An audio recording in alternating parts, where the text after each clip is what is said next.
Telugu Desam party అధికారంలోకి వచ్చిన తర్వాత జిల్లా స్థాయిలో కీలకమైన మార్పులు చేపట్టే దిశగా హైకమాండ్ కసరత్తు ప్రారంభించింది.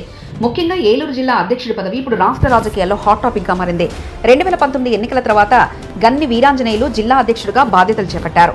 అప్పటి నుంచి వైసీపీ పాలనకు గట్టిగా ప్రతిఘటించడం నిలిచి జిల్లాలో టీడీపీ బలోపేతానికి కీలకంగా పనిచేశారు. గత ఎన్నికల్లో కూడా పార్టీ సూచన మేరకు తన ఉంగుటూరు టికెట్ను త్యాగం చేసి కూటమి విజయంలో ప్రముఖ పాత్ర పోషించారు. ఆయన కృషికి గుర్తింపుగా తాజాగా ఆప్కాబ్ చైర్మన్ పదవిని కూడా కట్టబెట్టింది.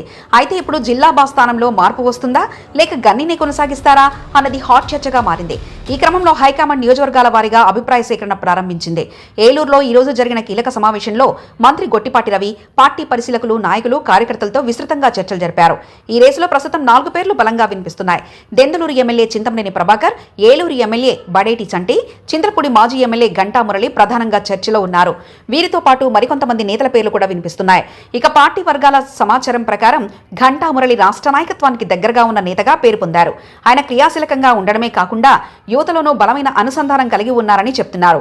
మరోవైపు చింతమనేని ప్రభాకర్, బడేటి చంటి వంటి నేతలు మంత్రి పదవిపై అసలు పెట్టకపోవడంతో ఈ జిల్లా అధ్యక్ష పదవిపై అంతగా ఆసక్తి చూపడం లేనట్లుగా తెలుస్తుంది.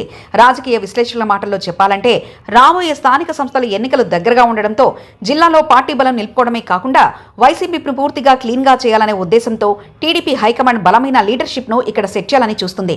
అందుకే గంటా మురళి పేరు బలంగా వినిపిస్తుంది. ఇలా మొత్తానికి ఏలూరు జిల్లా టీడీపీ బాస్ గా గంటా మురళి అవుతారా లేక సీనియర్ నేతల ఒత్తిడితో హైకమాండ్ మరో నిర్ణయం తీసుకుంటుందా అన్నది ఇప్పుడు ఏలూరు రాజకీయాల్లో హాట్ డిబేట్ గా మారింది.